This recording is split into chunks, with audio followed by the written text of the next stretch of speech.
गुरुर्ब्रह्मा गुरुर्विष्णु गुरुर्देवो महेश्वरा गुरुर्साक्षात् परब्रह्मा तस्मै श्री गुरुवे नमः। Good morning students. जैसा कि आप लोगों को पता होगा पूरी दुनिया में इस समय कोरोना वायरस का जो है कहर फैला हुआ है, जो एक ही जानलेवा साबित हो रहा है। इसके मद्देनज़र जो है भारत सरकार ने पढ़ाई बाधित न हो इसलिए जो है ऑनलाइन पढ़ाई का जो है व्यवस्था किया है। इसके तहत हम लोग जो है ऑनलाइन पढ़ाने के लिए आप लोगों को तैयार हैं। आइए हम जो है आज वायरस के बारे में बताते हैं, जो कक्षा 10 के लिए अनिवार्य है। तो वायरस के बारे में हम लोग जानते हैं। वायरस को साधारण वाक्य में हम लोग ध्वनि या आवाज़ से लेते हैं, लेकिन इंग्लिश लिटरेचर में वॉइस मीन्स वाच्य होता है। यह वॉइस दो प्रकार का होता है, पहला एक्टिव वॉइस और दूसरा पैसिव वॉइस। आइए देखते हैं वॉइस। पहला एक्टिव वॉइस।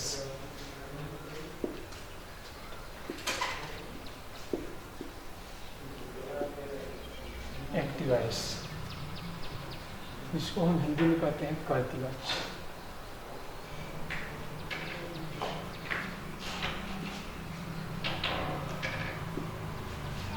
एक्टिव वॉइस को हिंदी में कर्ती वाच्य कहते हैं। और दूसरा होता है पैसिव वॉइस।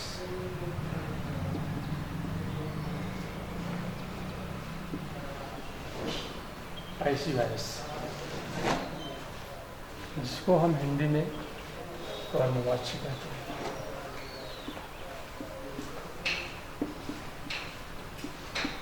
कर्मवाच्य।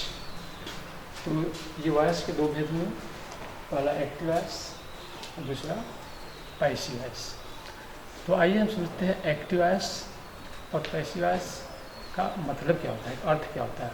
What is means of active voice and passive voice.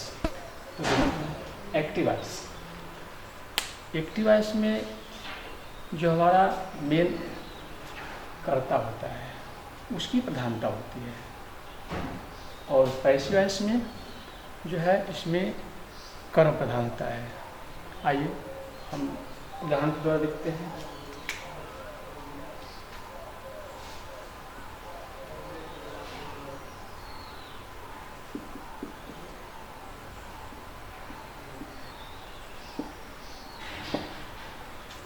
Mohan writes a letter.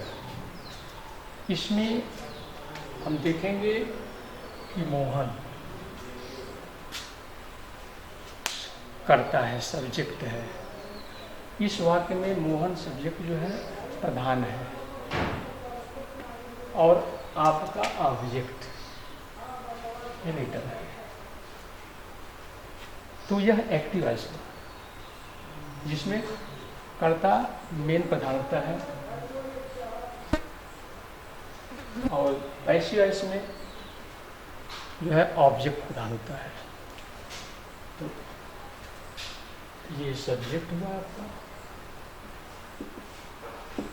और ये ऑब्जेक्ट। और वर्ब क्या हुआ, राइट से लिखता है।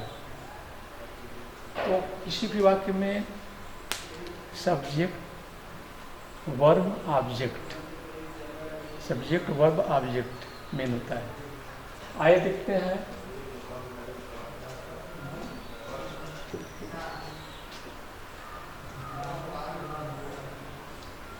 तो ये एक्टिव वॉइस और पैसिव वॉइस के बारे में समझा, डिफिनेशन समझा। फिर से इसको एक बार से पुनः देखते हैं। एक्टिव वॉइस, एक्टिव वॉइस में कर्ता प्रधान होता है, पैसिव वॉइस में कर्म प्रधान होता है। तो इसके कुछ रूल्स हैं, आइए देखते हैं।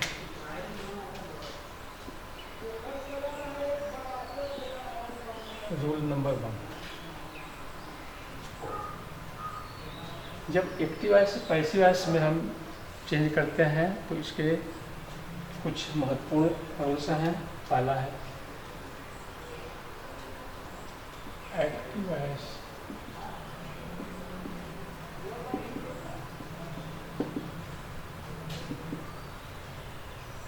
वॉइस से पैसिव वॉइस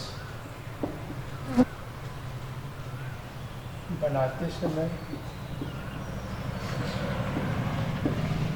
एक्टिव वॉइस से पैसिव वॉइस बनाते समय जो वाक्य का ऑब्जेक्ट होता है, जो वाक्य का ऑब्जेक्ट होता है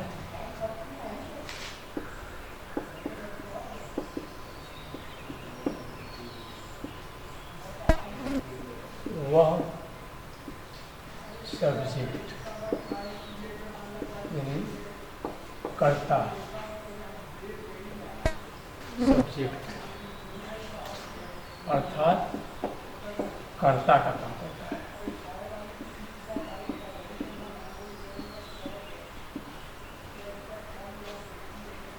एक्टिव वॉइस से पैसिव वॉइस बनाते समय हम जो है वाक्य का जो ऑब्जेक्ट है होता है वह कर्ता के रूप में लिखते हैं। दूसरा में जो हमारा सब्जेक्ट होता है वह ऑब्जेक्ट के रूप में लिखा जाता है।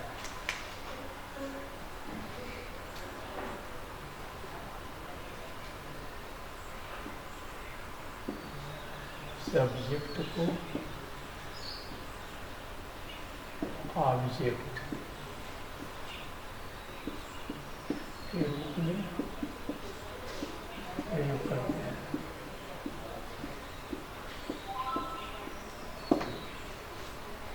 दूसरा रूल है कि जो हमारा सब्जेक्ट है वह ऑब्जेक्ट के रूप में यूज करते हैं।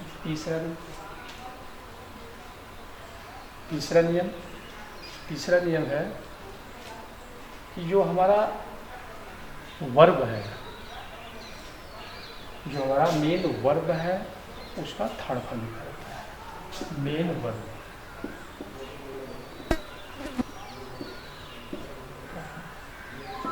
मेन वर्ब मुख्य क्रिया, थर्ड फॉर्म।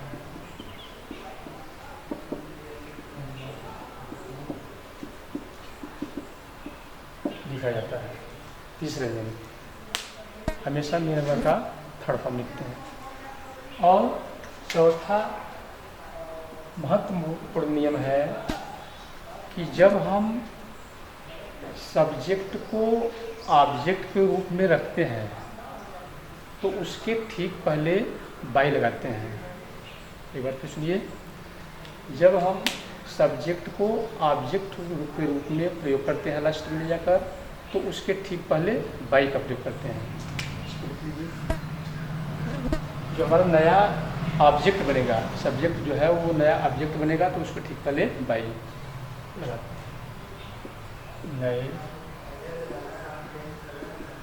ऑब्जेक्ट के ठीक पहले बाई लगाते हैं।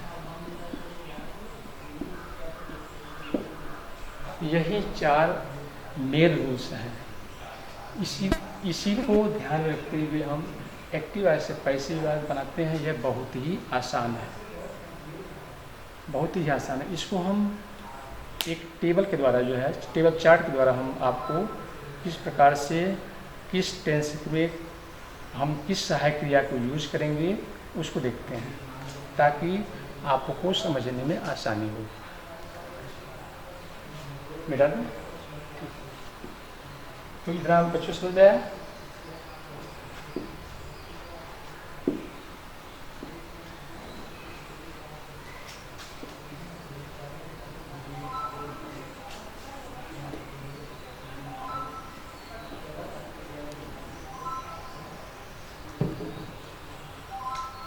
ये जो है चार्ट के द्वारा समझाएंगे तो बेहतर ढंग से आपको समझ में आएगा। इसको चार्ट के द्वारा देखते हैं।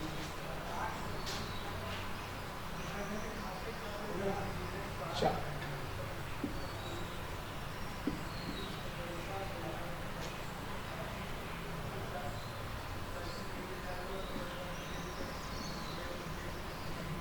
Present, past, future. चार्ट के द्वारा जो है हम अच्छी तरह से जो है समझ सकते हैं।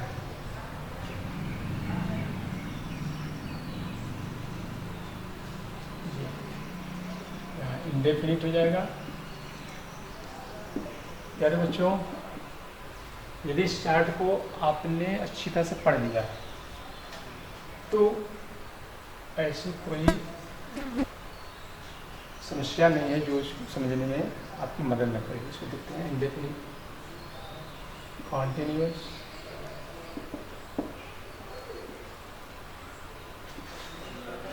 परफेक्ट,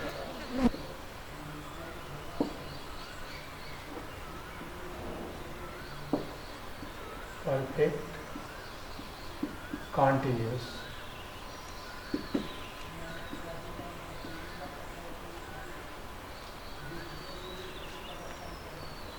आइए प्यारे बच्चों, जब हम एक्टिव वॉइस से पैसिव वॉइस में चेंज करते हैं तो जो हमारा टेंस होता है उसकी सहायक क्रिया में हम चेंजिंग करते हैं। इस चार्ट के द्वारा देखते हैं। यदि प्रेजेंट इनफिनिट का वाक्य है, यदि प्रेजेंट इंडेफिनिट का वाक्य है तो सहायक क्रिया के रूप में यदि सिंगुलर नंबर का सब्जेक्ट है तो हम सहायक क्रिया आई एस लगाते हैं, ईच। यदि आई है तो एम, और प्लूरल नंबर है यानी बहुवचन है तो आर लगाते हैं। ये यदि पास्ट इनफिनिट का वाक्य है तो सिंगुलर नंबर के साथ सहायक क्रिया वाई लगाते हैं और प्लूरल नंबर के साथ सहायक क्रिया व लगाते हैं। फ्यूचर इनफिनिट इसी तरह, यदि फ्यूचर इनफिनिट में आई और वी, आई और वी, आई और वी दो ऐसे सब्जेक्ट हैं, आई और वी दो ऐसे सब्जेक्ट हैं जिनके साथ हम सहायक क्रिया शैल बी लगाते हैं। आई वी के साथ कोई अदर्स के साथ, अदर्स के साथ विल बी। ठीक है। आइए, यदि प्रेजेंट कॉन्टिन्यूस, आइए कॉन्टिन्यूस करते हैं। यदि प्रेजेंट कॉन्टिन्यूस का वाक्य है, यदि सब्जेक्ट सिंगुलर नंबर का है तो हम सहायक क्रिया इज लगाने के बाद बीइंग लगा देते हैं, इज बीइंग। यदि सब्जेक्ट तुम्हारा प्लूरल नंबर का है तो आर बीइंग। यदि आई सब्जेक्ट है तो एम बीइंग। ठीक है। आइए पास्ट कंटिन्यूस का देखते हैं। यदि पास्ट कंटिन्यूस का वाक्य है तो सिंगुलर नंबर के साथ वाज बीइंग और प्लूरल नंबर के साथ वेयर बीइंग।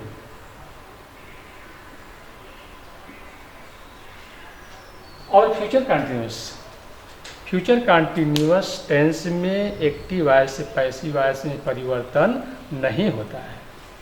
यहाँ लिखते हैं हम नो चेंज, यहाँ लिखते हैं नो चेंज, परिवर्तन नहीं होता। ठीक है। आइए परफेक्ट में देखते हैं। प्रेजेंट परफेक्ट टेंस का वाक्य है तो यहाँ हम सिंगुलर नंबर के साथ सहायक क्रिया हैज बी लगाते हैं, सहायक क्रिया हैज बी। और प्लूरल नंबर का सब्जेक्ट है तो सहायक क्रिया हैव बी लगाते हैं। और पास्ट परफेक्ट टेंस का वाक्य है तो सहायक क्रिया हैड बीन, ओनली वन। ठीक है। और फ्यूचर परफेक्ट टेंस का वाक्य है तो आई और वी फ्यूचर में बताया ना, फ्यूचर टेंस में, फ्यूचर में यदि आपका सहायक क्रिया आई और वी है, पड़ता आपका जो है आई और वी है, तो हम यहाँ पर जो है लगाएंगे शैल, हैव बीन। अदर्स के साथ विल हैव बीन। ठीक है। अब परफेक्ट कॉन्टिन्यूस, तो यह जान लो स्टूडेंट्स कि परफेक्ट कॉन्टिन्यूस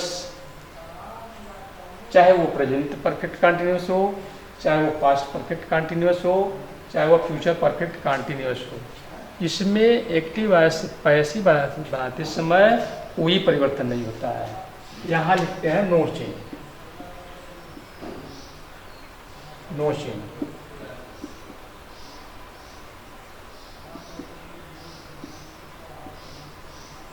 नो चेंज। इस प्रकार से स्टूडेंट्स आपने देखा कि एक्टिव वॉइस से पैसिव वॉइस केवल 8 टेंसों में ही चेंजिंग होता है। 4 बाकी जो बच रहे हैं, कौन कौन बच रहे हैं? फ्यूचर कंटिन्यूस टेंस और ये परफेक्ट कंटिन्यूस का तीनों कालों में, प्रेजेंट परफेक्ट, पास्ट परफेक्ट और फ्यूचर कंटिन्यूस टेंस में कोई परिवर्तन नहीं होता है।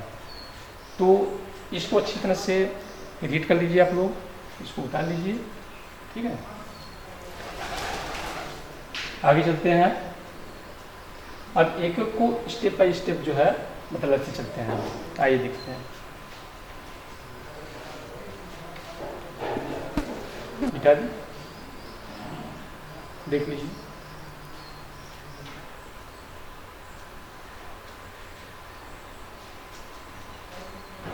ठीक है, आगे बढ़ते हैं।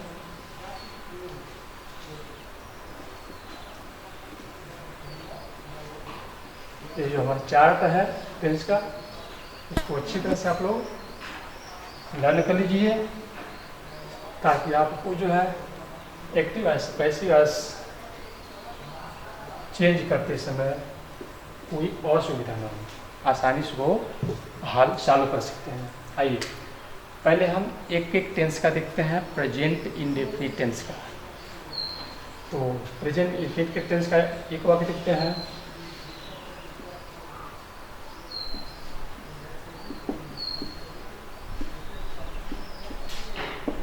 Mohan writes a letter.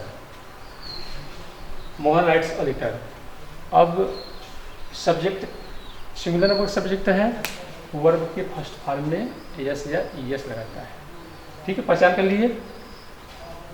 पहचान कैसे करेंगे? करता सिंगुलर नंबर और सिंगुलर नंबर के साथ जो है वर्ब के फर्स्ट फॉर्म में यस या ईएस लगाते हैं, तो पहचान करना जरूरी है। पहचान करेंगे तभी उसकी सहायक क्रिया का यूज करेंगे पैसिव वॉइस चार्ट से। ठीक है, आइए देखते हैं। तो पहला तो बतलाया था कि सब्जेक्ट को ऑब्जेक्ट बनाते हैं और ऑब्जेक्ट को सब्जेक्ट और वर्ब का थर्ड फॉर्म, और नए ऑब्जेक्ट के ठीक पहले बाई, ये रूल जो लिखाया था उसको देखिए। आइए देखते हैं। तो इस वाक्य में मोहन हमारा जो है सब्जेक्ट है, सब्जेक्ट है, लेटर ऑब्जेक्ट है, और राइट क्या है? ये वर्ब है, वर्ब। ठीक है, तो आइए हम इसको चेंज करते हैं। ऑब्जेक्ट को पहले लिखते हैं, तो तुम्हारा ऑब्जेक्ट हो जाएगा a letter. A letter, a letter. अब जब हम इसको ऑब्जेक्ट को सब्जेक्ट बनाएंगे तो यह भी क्लियर करेंगे कि यह सब्जेक्ट जो बन रहा है वह सिंगुलर नंबर है कि प्लूरल नंबर है। तो यहाँ एक पद क्या है भाई? ए लेटर सिंगुलर नंबर है। ठीक, तो उस टेस्ट चार्ट पर जाइए तो वहाँ होगा सिंगुलर नंबर के साथ सहायक क्रिया इज, प्रेजेंट इंडेफिनिट टेंस में, तो ए लेटर इज। ठीक, अब आता है उसके बाद वर्ब का थर्ड फॉर्म। वर्ब का थर्ड फॉर्म क्या है? Write, wrote, written. Write, wrote, written. A letter is written, letter is written. ठीक है, अब हमको क्या लगाना है? जो हमारा सब्जेक्ट था वो क्या बनेगा, ऑब्जेक्ट। तो उसके ठीक पहले बाई लगाना है, ठीक, बाई लगाना, क्या वस्तु लगाना है, बाई, मोहन, ठीक, राइट, ठीक है। देखो कैसे हमने चेंज किया, ये स्थान पर, ये अपने स्थान पर, ठीक है, लेटर। अब इसको हम, ये तो अफर्मेटिव था, साधारण वाक्य था, यदि इसको हम नेगेटिव के द्वारा भी देख सकते हैं। आइए नेगेटिव कैसे बनाते हैं। यदि वाक्य आपका नेगेटिव सेंटेंस में है, ठीक है, तो हमको क्या करना है, नेगेटिव सेंटेंस का वाक्य है तो हमको यहाँ लिख देना है इज नॉट, ठीक है। आइए इसको लिखते हैं। यदि इसका नेगेटिव बनाते हैं तो हो जाएगा Mohan does not write a letter, Mohan does not write a letter, ठीक। नेगेटिव में सिंगुलर नंबर के साथ सहायक क्रिया डज नॉट, डज उसके बाद नॉट लगाते हैं, ठीक है। 50 के लिए प्रेजेंट इंफिनिट है, ठीक है। अब सेम वैसे ही करेंगे जो तुम्हारा सहायक क्रिया है, क्या है, यहाँ इज लगा, ठीक। ये तुम्हारा बनेगा सब्जेक्ट ए लेटर इज, ठीक है। नेगेटिव है, नेगेटिव में लिखेंगे, नेगेटिव सहायक क्रिया सेम क्या है, इज, लेटर इज नॉट, ठीक है। वर्ब का थर्ड फॉर्म रहेगा रिटन, ठीक है। Letter is not written by Mohan, ठीक। तो अफर्मेटिव हो गया, नेगेटिव। अब इसी से हम इंट्रोगेटिव भी बना सकते हैं। इंट्रोगेटिव देखिए एकदम आसान तरीका, आसान तरीके से इंट्रोगेटिव भी देख लीजिए। तो प्रेजेंट इंफिनिट का इंट्रोगेटिव क्या था, प्रेजेंट इंफिनिट का इंट्रोगेटिव क्या होता है, इसको देख लीजिए। अब ये मोड is not write a letter, ठीक है। सहायक क्रिया क्या होता है, डज पहले लगाएंगे, ठीक। Does Mohan write a letter, question mark, क्या मोहन एक पत्र लिखता है, ठीक है। तो सहायक क्रिया इंट्रोगेटिव, ठीक है, इंट्रोगेटिव में सहायक क्रिया पहले लिखना चाहिए, होना चाहिए, ठीक है।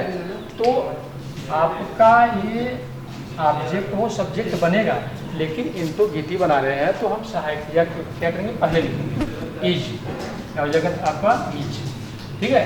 ये जो ऑब्जेक्ट है वो सब्जेक्ट यहाँ लाएंगे, इज ए लेटर, ठीक है, इज ए लेटर, ठीक है। वर्ब का third form written by Mohan, question mark लगा सकते हैं, ठीक। देखिए किस प्रकार से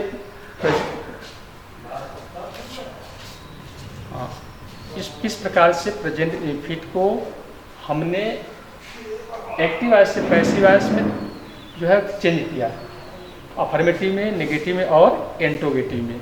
ऐसे ही यदि आपको ये चार्ट याद है, यदि चार्ट आपको याद है तो अच्छी तरह से उसका हम यूज कर सकते हैं। केवल 4 नियम है, चारों नियम को अच्छी तरह से आप लोग लर्न कर लीजिए। पहला नियम क्या बदलाया था कि सब्जेक्ट को ऑब्जेक्ट बनाते हैं, ऑब्जेक्ट को सब्जेक्ट बनाते हैं, वर्ब का थर्ड फॉर्म लिखते हैं, और जो नया ऑब्जेक्ट बनेगा उसके ठीक पहले बाई लगाते हैं। बाकी जो चार्ट है उस चार्ट से अच्छी तरह से आप लोग जो है समझ लीजिए। मैं आशा करता हूँ कि आप लोगों को अच्छी तरह से समझ में आया होगा। मेरा प्रयास यही है कि आप लोग अच्छी तरह से उस चार्ट के माध्यम से सीखें और घर पर अच्छे रंग से पढ़ें, ठीक। इसी के साथ जो है मैं अपना वक्तव्य पूरा करता हूँ। धन्यवाद।